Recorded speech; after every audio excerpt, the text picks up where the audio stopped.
तो आज मैं एक्सप्लेन करूंगी ड्यूटी आफ्टर स्कूल। तो सीरीज के शुरू में हमें स्कूल दिखाया जाता है जहाँ पर सभी अपने अपने काम में मसरूफ थे। कुछ स्टूडेंट्स बैठे क्लास में पेपर दे रहे थे तो कुछ बाहर खेल रहे होते हैं। दो स्टूडेंट्स आपस में मोबाइल पर खबर देखकर ये बात करते हैं कि आज से उन्होंने 1 साल पहले पर्पल कलर्स के बॉल्स आसमान पर देखी थी। पहली बार जिन लोगों ने उन्हें देखा वो बहुत ज्यादा डर गए। लोगों को उन्हें देखकर ऐसा लग रहा था कि ये दुनिया शायद खत्म होने वाली है। सबने मिलकर उन बॉल्स पर रिसर्च की मगर कोई बात पता न चल सकी कहाँ से आए थे। आर्मी ने इन्हें खत्म करने की भी कोशिश की पर ये तो और भी ज्यादा तादाद में बढ़ने लगे। पर जब काफी ज्यादा ध्यान से साइंटिस्ट ने इन पर रिसर्च की तो पता चला कि इसके अंदर ऐसी कोई चीज नहीं है जो दुनिया को नुकसान पहुंचा सके। जिसके बाद सब कुछ आहिस्ता आहिस्ता ठीक होता गया। उन खतरनाक बड़ी बॉल्स को हल्का लिया जाने लगा। फिर हमें एक लड़का योंजो दिखाया जाता है। वो बस स्टॉप से उतरकर सीधा इंटरनेट कैफे में गया था जहाँ पर वो गेम खेल रहा था। उसके साथ उसके दोस्त भी थे जो उससे बात करने की कोशिश कर रहे थे पर योंजो किसी से भी बात नहीं करता क्योंकि वो अपनी क्लास का टॉपर था। उसे दोस्त बनाना पसंद ही नहीं था। दूसरी तरफ आर्मी कैंप में एक बहुत बड़ी बॉल आकर गिरी थी। जब लीचुन नाम का सोल्जर उस पर शूट करवाने का कह रहा था तो उस तरफ हर तरफ धुआं ही धुआं हो गया था। तभी वहाँ पर अजीब सी आवाजें भी आना शुरू हो जाती हैं। इसके बाद हम स्कूल में टीचर को देखते हैं जो क्लास में बच्चों को रिजल्ट दे रही थी। योंजो जो कि क्लास में फर्स्ट आया था, फिर एक लड़का सेकंड और लड़की जो क्लास की मॉनिटर भी थी। टीवी पर मिनिस्टर ये खबर सुनाते हैं कि सभी स्कूल्स में पढ़ाई के साथ साथ आर्मी की ट्रेनिंग भी दी जाएगी और जो बच्चे कॉलेज जाने के लिए तैयार हैं उनके लिए ये सब बहुत जरूरी है। अब टीचर सभी को क्लास में आर्मी में जाने के लिए फॉर्म्स देती है जो उन्हें अपने मॉम डैड से फिल करवानी थी ताकि वो उन्हें इस बात की इजाजत दें। टीचर सभी को फॉर्म देकर चली गयी थी पर वो कुछ परेशान लग रही थी। तभी क्लास में योंजो की एक लड़के के साथ लड़ाई हो जाती है जो उसे जेलस हुआ करता था। अब क्लास में एक लड़का खिड़की से देखता है कि उनके स्कूल में आर्मी आ गई है। सभी स्टूडेंट्स उन्हें देखकर ये सोचने लगते हैं कि क्या होने वाला है। शाम को सब अपने घरों में अपने मॉम डैड से आर्मी में जाने के लिए फॉर्म को फिल करवाते हैं। एक लड़का जिसने क्लास में योंजो से लड़ाई भी की थी वो काफी बिगड़ा हुआ था। वो आर्मी की ट्रेनिंग को भी नहीं लेना चाहता था पर उसकी मॉम जबरदस्ती उसे जाने का कहती है। सुबह को सब स्टूडेंट अपना सामान पैक करके स्कूल में पहुँच गए थे क्योंकि इन्हें अब स्कूल में ही रहना था। लीचू क्लास में आकर सबसे खुद को तारुफ करवाता है। वो इस ट्रेनिंग में उनका हेड होने वाला था। वो सबको क्लास में ये भी कहता है कि सभी बच्चों के रवैये और वो कैसे एक दूसरे के साथ रहते हैं उनके नंबर भी लगने वाले हैं। सबको अच्छे से ट्रेनिंग करनी होगी। लड़के और लड़कियों को अलग अलग कमरे दे दिए जाते हैं पर वो तो सब लोग मस्ती करने लगते हैं। उन्हें देखकर ऐसा लग रहा था कि जैसे वो समर कैंप में आए हों। लड़कियां अपना मेकअप लगाकर मजे कर रही थी। तभी उनके पास लेडी सोल्जर आती है जो सभी लड़कियों को डांट कर ये बंद करने का कहती है और सबको अब वो ग्राउंड में ले गई थी जहाँ पर उनकी ट्रेनिंग का पहला काम गन को पकड़ना था मगर सभी स्टूडेंट उसे पकड़कर ऐसे खेल रहे थे कि जैसे बच्चे खेल रहे हो। तभी लीचुंग सबको डांटता है और कहता है कि जिसे तुम खिलौना समझकर खेल रहे हो यही वो हथियार है जिसे तुम्हें चलाना सीखना होगा जो तुम्हारी जान बचा सकता है। जिसके बाद उनकी अब सख्त ट्रेनिंग शुरू हो गई थी।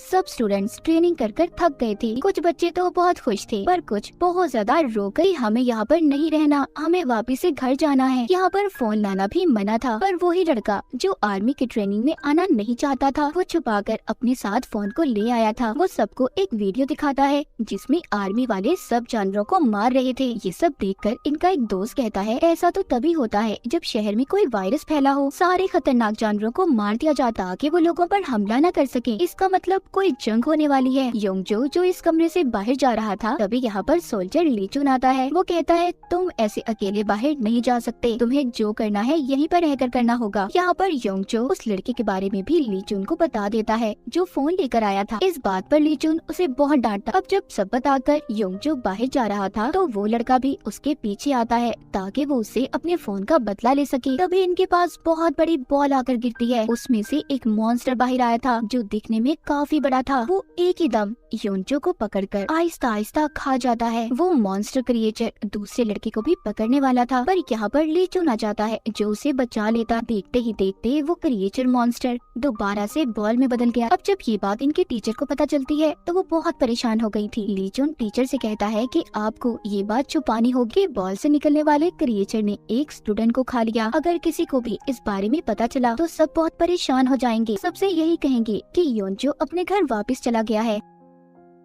हम यहीं पर ली जुन को देखते हैं जो कुछ याद करके बहुत ज्यादा परेशान हो रहा था। हमें एक पिछला सीन दिखाया जाता है जो हमने सीरीज के शुरू में देखा था, जब पहली बार आर्मी वालों ने इस बड़ी सी बॉल पर हमला किया था तो उसमें से खतरनाक क्रिएचर्स निकल कर आए जिन्होंने हर तरफ खून खराबा कर दिया। ली जुन के उस हमले में बहुत से आर्मी ऑफिसर मारे गए थे। ली जुन भी अब इस बात को जान गया था कि वो क्रिएचर्स बहुत ही खतरनाक हैं। उधर हम टीचर को देखते हैं जो रेडियो पर ये खबर सुनते ऐसे ही बड़ी बड़ी 30 बॉल्स जमीन पर आकर गिरी हैं। कमांडर की भी ये बात सुनकर हालत बहुत ज्यादा खराब हो गई थी। वो अब सभी को ये हुक्म देते हैं कि जल्दी से जितने भी स्टूडेंट्स हैं सबको गन चलाना हमें सिखाना होगा। हमें एक बड़े खतरे का सामना करना है। स्टूडेंट को भी सबके बारे में पता चल गया था। वो ट्रेनिंग के दौरान इतना ज्यादा थक गए थे वो बेचारे क्लास में भी सो जाते हैं। उनकी टीचर को ऐसी हालत देखकर उन पर बहुत तरस आ रहा था। उनकी ट्रेनिंग रोज पर रोज सख्त होती जा रही। अब यहाँ पर एक लड़के को ऐसा लगता है कि कोई उसे मार रहा है। जब वो बचकर अपनी जान बचाकर भागता है तो वो अपने आगे उस बड़े क्रिएचर को देखता है जो उसे खाने वाला था। पर इतने में उसकी आँख खुल गई थी, यानी कि उसका ये सिर्फ एक सपना था। अगले दिन इन सभी स्टूडेंट्स का टेस्ट लिया जाता है। ली जुन सबको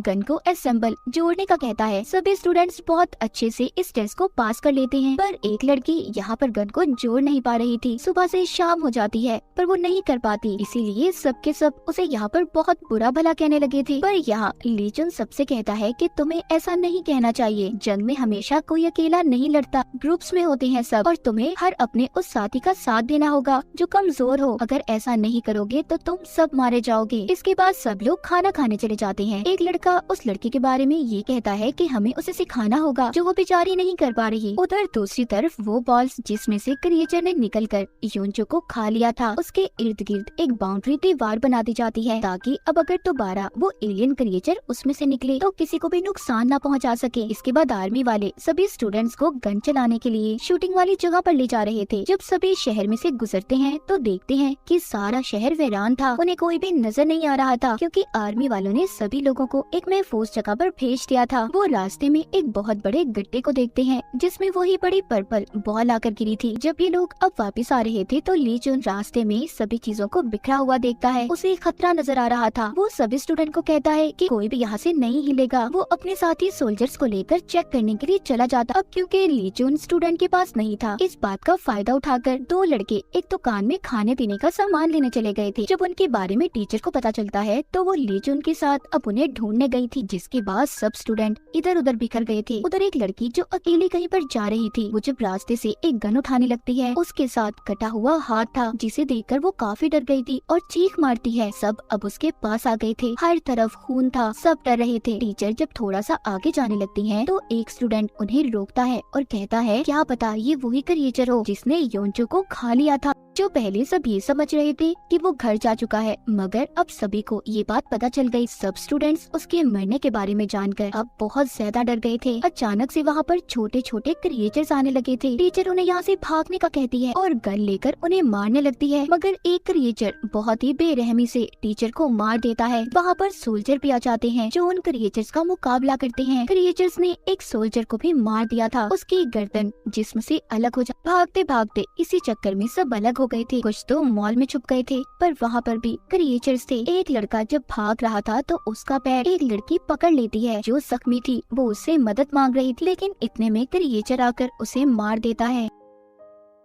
आगे वो लड़की दिखाई जाती है जिससे गन को जोड़ा नहीं जा रहा था। वो भागते भागते मॉल में आ गए और सही वक्त पर दरवाजों को बंद कर लेती है, जिससे उसकी जान उन क्रिएचर से बच गई थी। आगे तीन लड़कियां जो अपनी जान बचाती भाग रही थी, उनमें से एक को क्रिएचर ने पकड़ लिया। तभी लेडी सोल्जर आकर उसकी जान तो बचा लेती है, पर क्रिएचर ने उस लेडी सोल्जर को बुरी तरह मार दिया था। ये देखकर वो लड़की बहुत ज्यादा डर गई थी और खुद को गाड़ी में जाकर बंद कर लेती है। जब उसकी दोस्तें उसके पास आती है और गाड़ी का दरवाजा खोलने का कहती हैं, पर वो इतनी ज्यादा डर चुकी थी वो दरवाजा भी नहीं खोलती। अब उसकी बाकी की दोस्तें अपनी जान बचाने के लिए फोन बूथ में जाकर खुद को बंद कर लेती। क्रिएचर्स वहाँ पर भी आ गई थी जो जोर जोर से शीशे को तोड़ने की कोशिश कर रहे थे। उन लड़कियों से गलती से सायरन बजाता है, जिसकी आवाज से अब और भी ज्यादा क्रिएचर्स उनकी तरफ आने लगे। उधर दूसरी तरफ एक बिल्डिंग में कुछ स्टूडेंट छुपे हुए थे, उनके पास भी कुछ स्टूडेंट आते हैं। ये सब मिलकर अब फैसला करते हैं कि ये अपने बाकी के दोस्तों को मिलकर ढूंढेंगे। उधर दूसरी तरफ वो दो लड़के जो जो खाने पीने की चीजें लेने गए थे वो अपनी मस्ती में बैठे खाना खा रहे थे। उन्हें बाहर के हालात का कुछ अंदाजा ही नहीं था। अब जब वो गन की आवाज सुनते हैं तो बाहर जाने लगते हैं। उनके रास्ते में एक क्रिएचर आ गया था। पहले तो वो क्रिएचर उन्हें बहुत ही प्यारा लगा था। वो उसके साथ खेलने लगते हैं, मगर अचानक से वो क्रिएचर उन पर हमला कर देता है। कुछ स्टूडेंट्स कार पार्किंग एरिया में फंसे हुए थे। उन्हें एक स्टूडेंट ढूंढने उनके पास आता है और अपने साथ जाने का कहता है, पर वो मना कर देते हैं क्योंकि वो जानते थे कि बाहर इनकी जान को खतरा है। तभी वहाँ पर भी एक क्रिएचर आ गया था। अब ये उसका मुकाबला कर उधर फोन बोट में फंसी लड़कियों को भी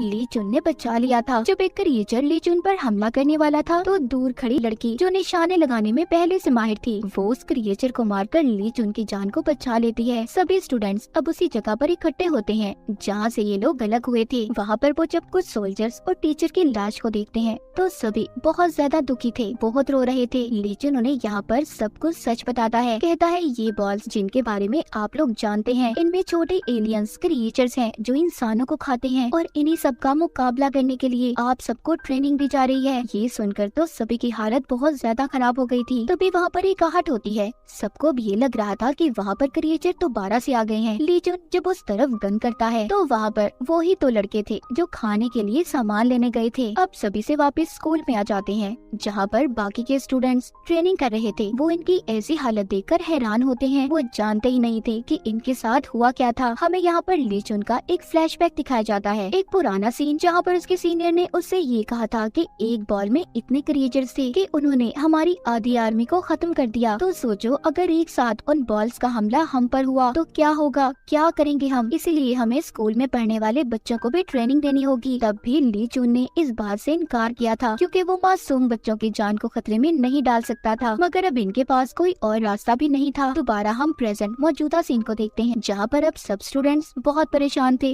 वो जान चुके थे कि उनकी जान खतरे में है। सब अपने घर जाना चाहते थे। वहाँ पर ली चुन आता है जो सबको ये कहता है कि सारा शहर खाली है और आप लोगों के मॉम डैड को एक महफूज जगह पर भेज दिया गया है और हम तो ये भी नहीं जानते कि शहर में बॉल्स कहाँ कहाँ पर गिरी हुई हैं। इसलिए बाहर जाने से अच्छा आप लोग यहीं पर महफूज हो। उधर आर्मी लैब में दिखाया जाता है छोटे क्रिएचर पर टेस्ट हो रहे थे जिनमें उन्हें पता चल गया था कि छोटे क्रिएचर को सिर्फ यूरेनियम गन से ही मारा जा सकता है और बड़ों पर तो वो भी असर नहीं करेगी। रात को सब स्टूडेंट मिलकर ये फैसला करते हैं कि वो यहाँ से भाग जाएंगे। वो बाहर जाकर अपने मॉम डैड को ढूंढेंगे। मगर जाते हुए एक लड़के से शोर हो जाता है जिसका पता लीचुन को चल गया था। वो सजा के तौर पर सबको मुर्गा बना देता है। इसके बाद भी स्टूडेंट बाज नहीं आए थे। वो स्कूल में इस खबर को फैला देते हैं कि हमारी जान खतरे में है, हम मरने वाले हैं। इसीलिए सभी स्टूडेंट स्कूल से बाहर आ गए थे और यहाँ से जाने का कह रहे थे। सब सोल्जर्स उन्हें रोकने की कोशिश करते हैं और उन्हें अंदर जाने का कहते हैं क्योंकि उनकी जान को खतरा था। मगर अचानक से एक बहुत बड़ी बॉल वहाँ पर आकर गिरी थी जिसमें छोटे क्रिएचर्स थे जो सब पर हमला कर देते हैं। वो बहुत ही बेरहमी से सभी को मार रहे थे। सोल्जर्स स्टूडेंट को अंदर जाने का कहते हैं लेकिन इससे पहले वो अंदर जाते क्रिएचर ने बहुत से बच्चों को मार दिया था। जिनके पास गन्स थी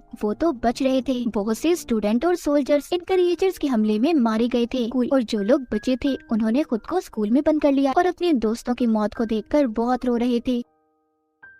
यहाँ पर भी ये महफूज नहीं थे। वहाँ पर भी और भी क्रिएचर्स आने लगे थे। लीचन बचे हुए स्टूडेंट को ट्रक में बिठाकर यहाँ से ले जाने वाला था। जब सभी स्टूडेंट ट्रक में बैठ रहे थे तो एक लड़की का पाँव फिसल जाता है। वो नीचे गिर गई थी। तभी क्रिएचर आकर उसे बहुत ही बेरहमी से मार देता है। सब उसकी ऐसी मौत को देखकर बहुत दुखी थे। लीचन ट्रक को रोकता है पर उसका सीनियर उसे आगे चलने का कहता क्योंकि वो बाकी बचे लोगों की जान को खतरे में नहीं डालना चाहते थे। शहर को दिखाया जाता है जहाँ पर हर तरफ आग थी। शहर पूरी तरह तबाह हो चुका था। अब स्कूल से 2 ट्रक निकले थे। एक तो लीचन चला जिसने स्टूडेंट्स को महफूज जगह पर पहुंचा दिया था। वो उन्हें दूसरी आर्मी कैंप में ले आया था। जब वो वहाँ पर पहुँचते हैं तो उन्हें अपने बाकी के दोस्त नजर नहीं आ रहे थे जो दूसरे ट्रक में थे। इसके बाद हमें दूसरा ट्रक दिखाया जाता है जिसके ड्राइवर को क्रिएचर ने मार दिया था और उनका ट्रक भी उलट चुका। उनकी एक दोस्त भी बहुत ज्यादा जख्मी थी। जिसके बाद सब स्टूडेंट जब नक्शा देखते हैं जहाँ पर उन्हें लेकर जाया जा रहा था वो जगह कितनी दूर है, मगर नक्शे के मुताबिक वो जगह जगह बहुत दूर थी। ये अब पैदल चलकर भी सफर नहीं कर सकते थे। अब क्योंकि इनकी एक दोस्त भी जख्मी थी, वो यहीं पर रहने का फैसला करते हैं क्योंकि यहाँ पर उन्हें क्रिएचर का खतरा कम लग रहा था। उधर आर्मी कैंप में दूसरे स्टूडेंट जो अपने दोस्तों के लिए परेशान थे, वो ली जुन के पास आते हैं और उन्हें ढूंढने का कहते हैं। उधर वो स्टूडेंट जिनका ट्रक उल्ट गया था, उन्हें रात गुजारने के लिए एक घर नजर आता है। सभी वहाँ पर जाने का फैसला करते हैं, पर वो जाने से पहले रोड पर एक तीर का निशान बना देते हैं ताकि जब कोई भी उन्हें ढूंढने आए तो आसानी से उन्हें ढूंढ सके। कैंप में ली जुन अपने सीनियर के पास बच्चों को बचाने की बात करता है तो वो मना कर देते हैं, कहते हैं कि अभी ये काम जरूरी नहीं।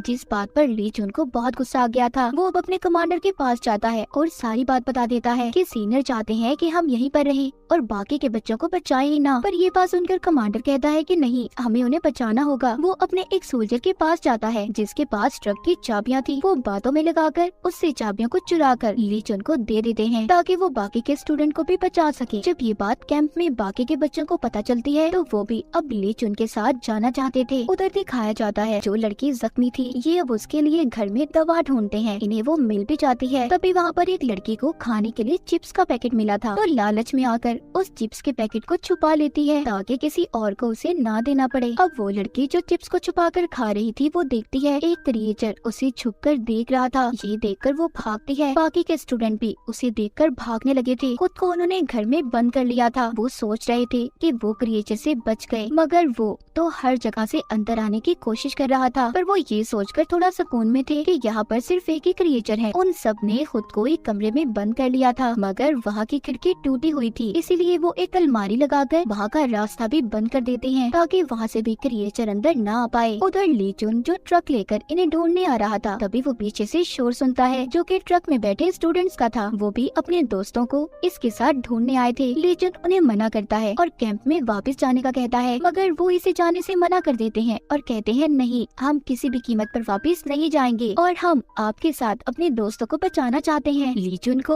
उनकी ऐसी हिम्मत देखकर खुशी हो रही थी। उधर दूसरी तरफ घर में फंसे हुए स्टूडेंट, उनका एक दोस्त गैराज में जाता है जहाँ पर वो गाड़ी को देखता है और आकर उन्हें बताता है कि हम यहाँ से जा सकते हैं, मगर वो ये भी जानते थे कि घर में कहीं ना कहीं क्रिएचर छुपा हुआ है। अगर ये थोड़ा सा भी शोर करेंगे तो वो एलियन क्रिएचर इन्हें मार देगा। अब इनका एक दोस्त चुपके से जाकर गैराज से एक रेंच को लेकर आता है ताकि ये इस कमरे की खिड़की को खोलकर बाहर आ सके।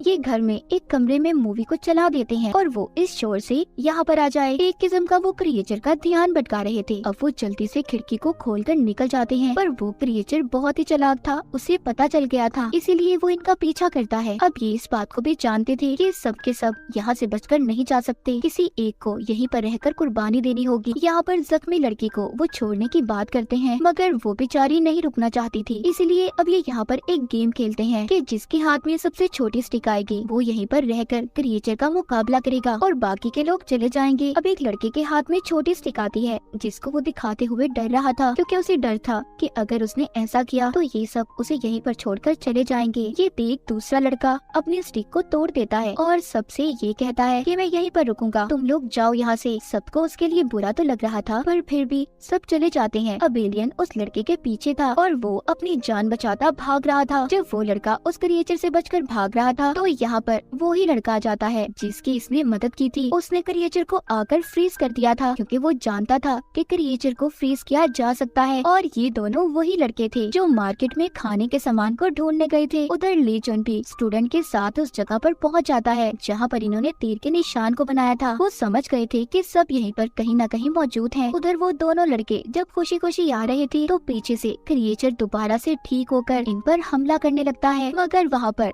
ली जुन आ गया था और आकर उन्हें बचा लेता है। वो लड़की जिसका निशाना बहुत अच्छा था, उसने उस क्रिएचर को अपनी गन से मार दिया था। सभी एक दूसरे से मिलकर बहुत खुश थे। ली जुन सबको आर्मी कैंप में वापस ले आया था, जहाँ पर कमांडर इन्हें देखकर बहुत खुश होते हैं। सीनियर भी ली जुन को बहुत डांटते हैं क्योंकि वो इनकी इजाजत के बगैर बच्चों को बचाने गया था। अब खैर वो सभी सही सलामत वापस आ गए थे, तो इसीलिए ली जुन को भी कुछ नहीं कहा जाता। सीनियर जानते थे कि वो उनका एक बहादुर सिपाही है। सभी स्टूडेंट को आहिस्ता आहिस्ता ये माहौल अच्छा लगने लगा था। सब एक दूसरे के साथ बहुत खुश थे। आर्मी के ड्रेस में तो वो बहुत ही अच्छे लग रहे थे। इसके बाद हमें आर्मी की मीटिंग दिखाई जाती है, जिसमें बताया जा रहा था कि जमीन पर बहुत सी बॉल्स आ गई हैं, जिनमें लातादाद क्रिएचर्स हैं। हमें उनका मुकाबला करना होगा। आधे क्रिएचर्स को तो हमारी आर्मी ने खत्म कर दिया है, पर इस जंग में हमारी आर्मी के बहुत से सोल्जर्स भी मारे गए हैं। इसलिए ली चुन को उसके सीनियर ये ऑर्डर देते हैं कि तुम्हें अब स्कूल के सभी स्टूडेंट्स को लेकर उन क्रिएचर्स वाली जगह पर जाकर उनका मुकाबला करना होगा। जब ये बात सबको पता चलती है कि उन्हें अब जंग में जाना है, तो सब डर गए थे। रात को बेचारे न खाना खा रहे थे और न ही ठीक से सो पा रहे थे। वो यहीं पर अपनी पुरानी जिंदगी को याद करते हैं कि वो कितनी अच्छी तरह से अपनी जिंदगी को गुजारा करते थे, बस पढ़ना, सोना, खाना पीना। मगर अब उनकी जिंदगी बदल चुकी थी। तभी उनके पास ली चुन और कमांडर आता है। सब समझ रहे थे कि ली चुन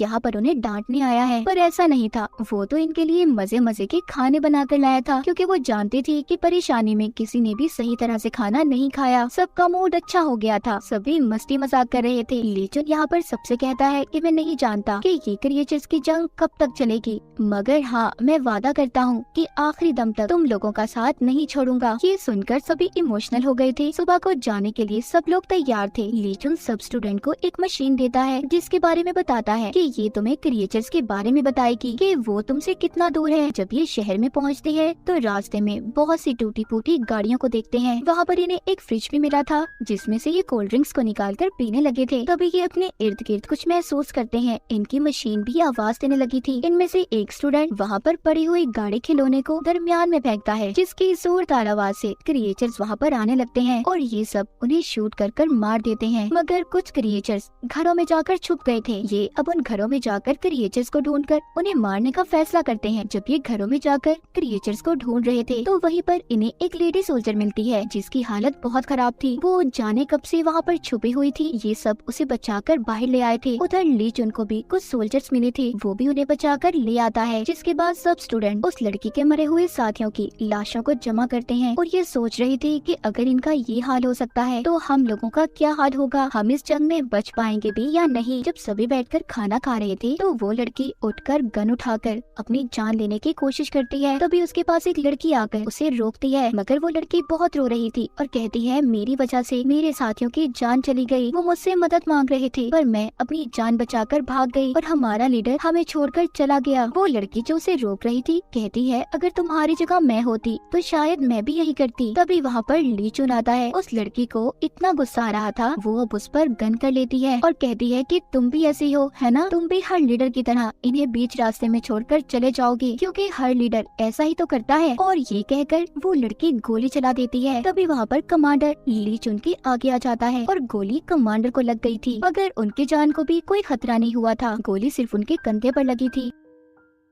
अब ली चुन कमांडर से मिलने जाता है। कमांडर कहता है कि इसमें उस लड़की की भी कोई गलती नहीं है, उसका ये हाल सिर्फ उसके लीडर की वजह से हुआ है। जिसके बाद ली चुन अब सभी स्टूडेंट के पास जाता है और उन्हें वापस से कैंप में जाने का कह रहा था। वो कहता है कि मेरी पहली जिम्मेदारी आप सब लोगों की जान को बचाना है, क्योंकि मैं नहीं चाहता कि मेरी वजह से आप लोगों की जान खतरे में हो और कोई भी ये समझे कि लीडर उन्हें अकेला छोड़कर चला गया। मगर सब स्टूडेंट ये भी जानते थे कि अगर वो इस मिशन को छोड़कर वापस चले गए और क्रिएचर्स को उन्होंने ना मारा, तो सीनियर की तरफ से ली चुन को बहुत ही बुरी सजा दी जाएगी। यहीं पर एक लड़की जो कि ली चुन को पसंद करने लगी थी, वो उसे अपने दिल की बात बताने वाली थी, पर शर्म की मारी नहीं बता पाती। जब वापस से वो अपने कमरे में जाती है, तो वहाँ पर सभी लड़कियां उससे पूछ रही थी, मगर वो लड़की सबको यही कहती है कि जब हम वापस आर्मी कैंप में जाएंगे तो शायद मैं उसे वहाँ पर सब कुछ बता दूंगी। उधर छत पर वो ही लड़की जिसका निशाना बहुत अच्छा था, वहाँ पर क्रिएचर्स को आते हुए देखती है और आकर सबको बताती है कि अगला निशाना उन क्रिएचर्स का हमारी ये बेस है। अब यहाँ पर ये सभी फैसला करते हैं कि इन्हें वापस जाकर और ज्यादा फौज को लाना होगा, ताकि ये उन क्रिएचर्स का मुकाबला कर सकें। पर कुछ स्टूडेंट यहाँ पर ये कहते हैं कि अगर हम वापस गए तो बहुत ज्यादा देर हो जाएगी। ये सुनकर ली चुन और कमांडर उनकी बातें बहुत खुश हो रहे थे। उन्हें लग ही नहीं रहा था कि उनके बच्चे इतने ज्यादा ज़हीन हैं। अब ये एक प्लान बनाते हैं कि ये एक बिल्डिंग में बहुत सारे बॉम्ब्स को लगा देंगे और वहाँ पर फिर ये सभी क्रिएचर्स को बुलाएंगे, जिसके बाद उस धमाके में सभी क्रिएचर्स मारे जाएंगे। तभी ये देखते हैं कि वो क्रिएचर्स एक दूसरे से कम्युनिकेट बात भी कर सकते थे। ली जून अपने सभी साथियों से कहता है कि हमारे पास सिर्फ 10 मिनट है, हमें जो भी करना होगा इन 10 मिनटों में करना होगा। ये अब उन क्रिएचर्स को अपनी तरफ बुलाने के लिए बहुत ज्यादा शोर मचाते हैं। ये कभी गाड़ियों के शीशे तोड़ रहे थे तो कभी जोर जोर से सायरन्स को बजा रहे थे, जिससे वो क्रिएचर्स अब उस बिल्डिंग में आने लगे थे। और देखते ही देखते बहुत सारे क्रिएचर्स वहाँ पर आ भी जाते हैं। जो स्टूडेंट उस बिल्डिंग में बॉम्ब को लगा रहे थे, तभी उनके पास ली जून आता है और कहता है जल्दी तुम्हें अपना काम खत्म करना होगा, और कमांडर से कहता है कि आप इन सबको लेकर दूसरी बिल्डिंग में जाएं। मगर कोई भी स्टूडेंट ली जून को लिए बगैर जाना ही नहीं चाहता था। वो बहुत ज्यादा इमोशनल हो रहे थे, मगर फिर भी कमांडर उन्हें बचाकर दूसरी बिल्डिंग में ले आता है। मगर जब वहाँ से ली जून जाने वाला था तो वो देखता है उसके इर्द गिर्द बहुत सारे क्रिएचर्स आ गए थे। उसका बच पाना मुश्किल हो रहा था। वो बहुत ज्यादा जख्मी भी हो जाता है। ली जून उस बिल्डिंग में बुरी तरह से फंस गया था। वो दूसरी बिल्डिंग में सभी को बॉम्ब को ब्लास्ट करने का कहता है, मगर कोई भी स्टूडेंट बॉम्ब को ब्लास्ट नहीं करना चाहता था। वो सभी रो रहे थे क्योंकि ली जून की जान खतरे में थी और वो उस बिल्डिंग में फंसा हुआ था। कोई भी नहीं चाहता था कि इस धमाके में ली जून को कोई नुकसान पहुंचे। वो लड़की जो ली जून को पसंद करती थी, वो वॉकी टॉकी पर उससे बात करती है, कहती है कि तुम ऐसे हमें बीच रास्ते में छोड़कर नहीं जा सकते। तुमने तो हमसे वादा किया था कि आखिरी वक्त तक तुम हमारे साथ रहोगे। मगर ली जून उसे कहता है कि मेरे पास इसके अलावा कोई और रास्ता नहीं है। ये कहकर वो वॉकी टॉकी को बंद कर देता है। कमांडर के हाथ कांप रहे थे। वो भी बॉम्ब को ब्लास्ट नहीं करना चाहता था, मगर फिर जब वो देखते हैं कि क्रिएचर्स अब उस बिल्डिंग से बाहर आने लगे थे, तो एक लड़की हिम्मत करती बॉम्ब के रिमोट के पास जाती है। क्रिएचर्स अब ली जून के पास पहुंच गए थे। वो उस पर हमला करने वाले थे। हम ली जून के चेहरे पर आखिरी मुस्कुराहट को देखते हैं। उस बिल्डिंग में बॉम्ब फट जाता है। बहुत बड़ा ब्लास्ट हो गया था। सभी स्टूडेंट्स उस ब्लास्ट को देखकर बहुत जोर जोर से रो रहे थे। और इसी दुखी सीन के साथ इस सीरीज का यहीं पर एंड हो जाता है।